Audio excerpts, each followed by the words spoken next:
दोस्तों, रशिया और यूक्रेन की वॉर ने पूरी दुनिया को दो हिस्सों में डिवाइड कर दिया है। एक तरफ वो कंट्रीज हैं जो यूएसए के साथ मिलकर यूक्रेन को सपोर्ट कर रही है, जैसे कि जापान, फ्रांस, जर्मनी, यूके। और दूसरी तरफ है वो कंट्रीज जो रशिया को सपोर्ट कर रही है, जैसे कि बेलारूस, चाइना एक्सेट्रा। तो गाइस, अब क्वेश्चन आता है कि इस सिनेरियो में इंडिया का स्टैंड क्या है, इंडिया किसे सपोर्ट कर रही है और क्यों। तो गाइस, हम आज की वीडियो में देखेंगे कि इंडिया के रिलेशंस रशिया और यूएसए के साथ कैसे हैं और दोनों ही इंडिया के लिए इंपॉर्टेंट क्यों हैं।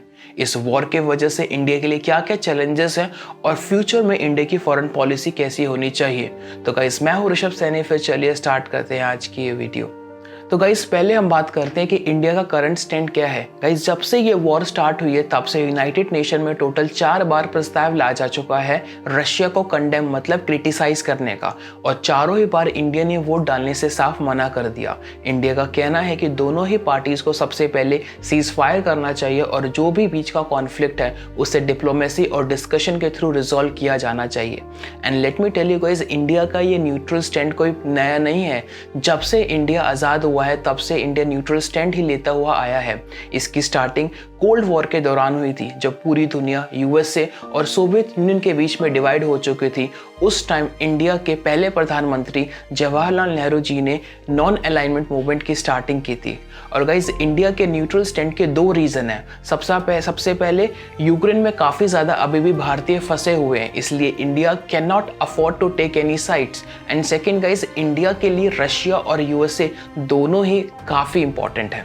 तो गाइज, अब हम नेक्स्ट बात करते हैं कि इंडिया के रिलेशंस रशिया के साथ कैसे हैं और रशिया इंडिया के लिए क्यों इंपॉर्टेंट है। गाइज, रशिया इंडिया का काफ़ी पुराना, अच्छा और रिलायबल फ्रेंड रहा है।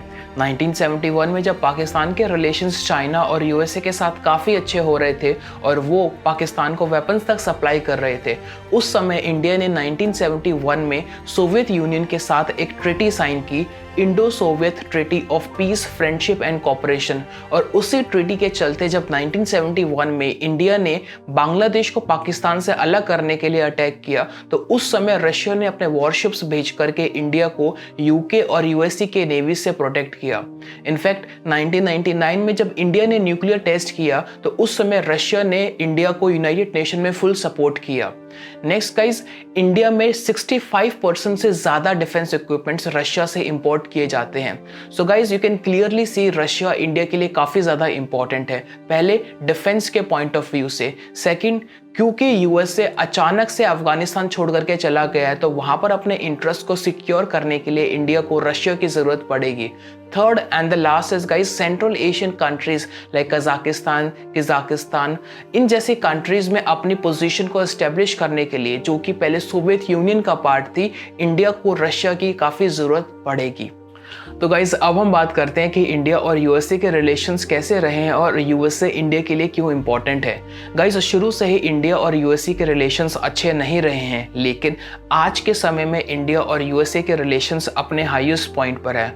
और जैसे कि आपको पता है गाइज, चाइना हर फील्ड में सुपर पावर बनता जा रहा है, जो कि इंडिया के लिए काफ़ी प्रॉब्लम है। और साथ ही में इंडिया चाइना के रिलेशंस रिसेंटली काफ़ी ज़्यादा ख़राब हो चुके हैं और चाइना ने इंडियन ओशन में अपनी एक्टिविटी काफ़ी ज़्यादा तेज कर दी है। वो डिफरेंट कंट्रीज में पोर्ट्स को एक्वायर कर रहा है ताकि एक डोमिनेंट पोजीशन को क्रिएट कर सके। ऐसी सिचुएशन में चाइना को काउंटर करने के लिए यूएसए की हेल्प बढ़ेगी और इसीलिए एक ग्रुप बनाया गया है क्वाड, जिसमें यूएसए, इंडिया, जापान और ऑस्ट्रेलिया मेंबर्स हैं। And let me tell you guys, China के केस में रशिया हेल्प नहीं कर पाएगा। क्यों? क्योंकि दोनों ही क्लोज नेबर्स हैं, दोनों का ही एक कॉमन एनिमी है यूएसए। और रशिया पर इतने सारे सैंक्शंस होने के बाद भी चाइना रशिया के साथ ट्रेड कर रहा है और उसकी ट्रेड का वॉल्यूम इंडिया रशिया की ट्रेड से 10 टाइम्स है। और साथ ही में चाइना रशिया को यूनाइटेड नेशन में सपोर्ट भी कर रहा है। तो गाइज, इसी वजह से यूएसए इंडिया के लिए काफ़ी ज़्यादा इंपॉर्टेंट है। तो गाइज, अब हम बात करते हैं कि इस वॉर के वजह से इंडिया के लिए क्या क्या चैलेंजेस हैं। Guys, there are total 5 challenges. पहला चैलेंज है गाइज, जैसे रशिया ने पूरी दुनिया के परवाह ना करते हुए यूक्रेन पर अटैक कर दिया, तो इस अटैक से चाइना को बढ़ावा मिलेगा, क्योंकि चाइना ऑलरेडी ताइवान और इंडिया के कुछ पार्ट्स पर क्लेम करता है। दूसरा चैलेंज है गाइज, ये वॉर जितनी ज़्यादा लंबी चलेगी, चाइना और रशिया उतने ही ज़्यादा क्लोज आएंगे, जो कि इंडिया के लिए काफ़ी प्रॉब्लमेटिक सिचुएशन है। थर्ड चैलेंज गाइस, रशिया और यूएसए के बीच ये टाइज जितने ज़्यादा खराब होंगे, यूएसए का ध्यान इंडियन ओशन पर उतना ही कम होगा, जो कि इंडिया के लिए ट्रेड के पर्सपेक्टिव से काफ़ी ज़्यादा इंपॉर्टेंट है। गाइस, फोर्थ चैलेंज, रशिया पर इतने सारे सैंक्शंस होने के बाद इंडिया के लिए वहां से डिफेंस इक्विपमेंट्स इंपोर्ट कराना काफ़ी ज़्यादा मुश्किल हो जाएगा। Fifth and the last challenge is guys, ये वॉर जितनी ज़्यादा लंबी चलेगी, इंडिया के लिए यूनाइटेड नेशन में न्यूट्रल स्टैंड लेना उतना ही ज़्यादा मुश्किल होने वाला है, क्योंकि ऑलरेडी रिपोर्ट्स आ रही हैं कि वेस्टर्न कंट्रीज इंडिया के न्यूट्रल स्टैंड को as a pro Russian stand ही कंसीडर कर रही हैं। तो गाइस, अब हम बात करते हैं कि इंडिया की फॉरेन पॉलिसी कैसी होनी चाहिए। गाइस, किसी भी देश की फॉरेन पॉलिसी उसके प्रिंसिपल्स यानी कि सिद्धांतों पर बेस्ड नहीं होती, जबकि नेशनल इंटरेस्ट से गवर्न होती है। जो भी डिसीजन लिया जाता है नेशन के इंटरेस्ट को ध्यान में रख करके लिया जाता है, और ना कि ये देखकर कि क्या सही है और क्या गलत।